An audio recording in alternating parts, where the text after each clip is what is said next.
Welcome to Exploring Elkhart County with me, Stephanie Baker. In today's episode, we'll discover more about Elkhart County that'll help you make one of the most important decisions of your lifetime. Where do I want to live? Let's go exploring. Introduce myself first. I'm Paul Thomas, and the reason that I'm a curator of Elkhart is I've lived in Elkhart 90 years. And it's not true, I did not help Havel Beardsley found Elkhart, although a lot of people have said so. So there's quite a few things that have happened in the past that I lived through.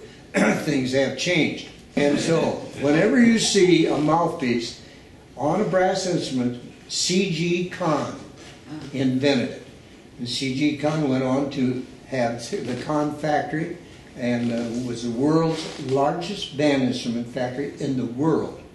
And then he later became mayor, and then he became congressman. And today, if you are a musical and you listen to the Washington March, Mr. Kahn owned the Washington Post in Washington when he was congressman, bought it. And he was a friend of John Philip Sousa, and so he had John Philip Sousa composed the Washington Post March.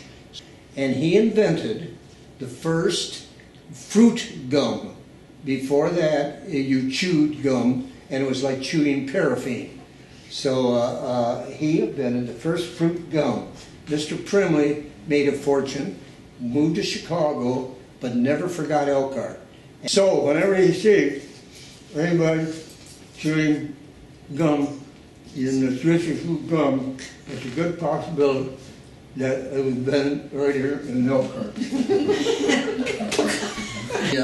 1928, there was a young girl by the name of Kitty Clark, and her father was a fire chief of Elkhart, and she just loved to walk up and down the street pretending she was leading the band. And she used her dad's pool cue, and she even learned to twirl it. And Mr. Clark watched that, and he invented the very first baton. And by the way, this is the very first. This is his pool cue. So he put this on the end, this and this. I don't know if any of you are twirlers, but this is a son of a gun, they twirl. But, and this is the first baton. So when you see all these half-naked girls at the ball games twirling, well then you'll know that's Elkhart.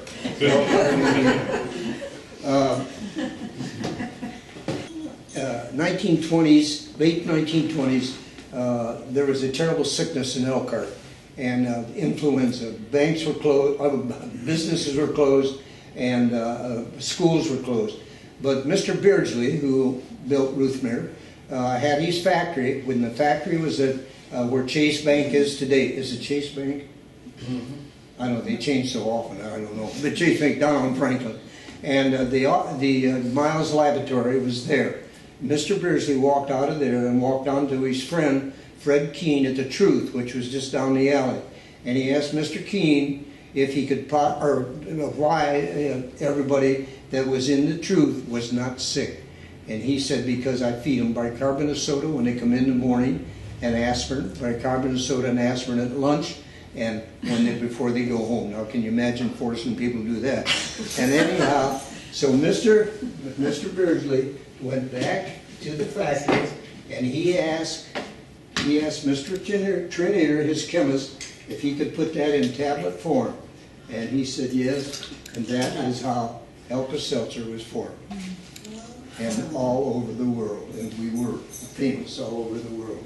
And he said, would you like to know what I was doing there in your building? And Mr. Fieldhouse said, he said, I was perfecting and invented a light, and I just sold it to GE. And he said, they're going to manufacture, and it was the fluorescent light. So the fluorescent light was invented and formed over here at 515 Baldwin. In 1939, how many of you got GPSs? So you got something modern, haven't you? You're full of it too. In 1930, a gentleman by the name of, they started the Globe Map Company. This went on your steering wheel. Okay? And then you looked into it, and here is a map of the United States. And you turned it, you turned it and you could go anywhere you wanted. You can look at this closer. So this is the original GPS. And just like I was telling him, this went on your steering wheel. You looked at it as you were driving to see where you were, and of course you ran into a telephone pole. And the mobile home industry took over the band instrument, took over the mile, took over the chemistry, and what have you. And the mobile home industry, as you all know, prevailed in Elkhart. And at one time, we had a population in Elkhart of 40,000 people, and we had 40 millionaires.